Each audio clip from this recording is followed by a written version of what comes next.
Okay, so the next is feedback. अब हमें देखना चाहिए कि स्पीच और राइटिंग में एक और भी डिफरेंस है, वो है फीडबैक का। फीडबैक से क्या मुराद है? फीडबैक से मुराद होता है कि जब हम स्पीकर के साथ बात कर रहे हैं, स्पीकर और लिसनर एक दूसरे को राय दें या थोड़ा सा जेस्चर दें। इमीडिएट फीडबैक यानी कि अगला आपको कोई जवाब देता है या अगला आपको कोई राय बताता है कि जी सही है, हाँ ठीक है, सही बात कह रहे हो, या ओके मैं समझ रहा हूँ, ठीक है। तो कभी आप बॉडी लैंग्वेज से, उनके आई कांटेक्ट से हम समझते हैं कि उनको कोई बात समझ आ रही है। लेकिन अगर वो दूर हैं, आप सिर्फ राइटिंग के ज़रिए उनको समझा रहे हैं, तो आपको इमीडिएट फीडबैक नहीं मिलता। Let's listen it. Speech allows for immediate feedback between speakers and listeners. एक तरफ स्पीकर है, दूसरी तरफ लिसनर, तो वो आपस में इमीडिएट फौरी तौर पे उसको फीडबैक दे रहा है, आंख से बता रहा है ठीक है मुझे बात समझ आ रही है। जैसे हम बैठे होते हैं क्लास में, ऑनलाइन नहीं बल्कि फेस टू फेस, तो आप कह रहे होते हैं तो वो स्पीच हमारी फेस टू फेस होती है, तो आप थोड़ी थोड़ी देर में कहते हैं यस मिस, यानी कि समझ आ रहा है, okay we can go head, shall we go head, yes miss, do you understand, yes, any question, no. तो ये यस नो ये देना, ये आपका जवाब होता है, जवाब यानी फीडबैक।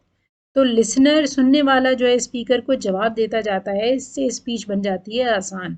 फीडबैक होता है इसमें, facilitating real time interaction and clarification of meaning, meaning clear होती जाती है।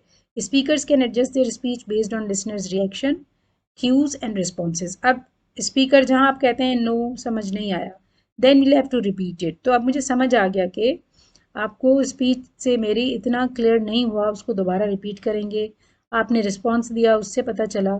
जबकि राइटिंग में क्या होता है, राइटिंग लिक्स इमीडिएट फीडबैक। कोई चीज़ आपने लिखी है, अपने दोस्त को आपने ख़त लिखा है, ठीक है, ख़त लिखा या उसको कोई अपॉलोजी लिखी, कोई माजरत की है, फीडबैक दिया है, तो वो फ़ौरन आपको फ़ौरन उसी वक्त आपको हाथ में दिया है, पढ़ा भी नहीं है, फौरी तौर पे इमीडिएट, कोई जादूगर नहीं है, पढ़ा भी नहीं लेटर, उसके फ़ौरन उससे भी पहले पता चल जाएगा कि जी फीडबैक आपको देना है। वो उसका फीडबैक या जवाब आपको 4-5 दिन छोड़ कर देगी, या जब वो लिखे आपको तब मिलेगा।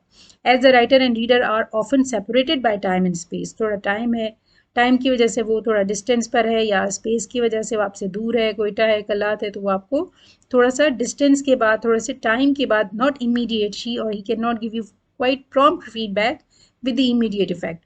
फौरी फौरी आपको जवाब नहीं दे सकती, थोड़ा सा सेपरेट टाइम और स्पेस की वजह से आप में डिस्टेंस है।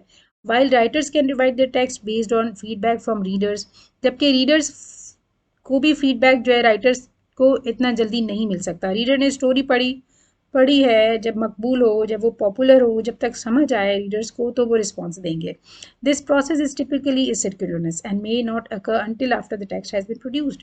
जब तक टेक्स्ट सामने आए, टेक्स्ट लोगों को समझ आए रिटन, तब तक उसका जवाब आना मुमकिन नहीं है। इसलिए ये इसमें फीडबैक में थोड़ा टाइम लगता है, स्पीच में आपको इमीडिएट फीडबैक मिलता है। ये एक बड़ा इंपॉर्टेंट डिफरेंस है दोनों में, स्पीच और राइटिंग में। नेक्स्ट है फॉर्मेलिटी स्पीच और राइटिंग की, वो नेक्स्ट लेक्चर में इंशाल्लाह हम डिस्कस करेंगे। ये सीरीज़ चल रही है हमारी, इसी तरह हम इनके डिफरेंसेस करते रहेंगे, और आगे जो है इसको आप एक ही सीक्वेंस में बैठ के सारे लेक्चर्स जो है 1 बाय 1 सुन सकते हैं। They are not very very long recordings.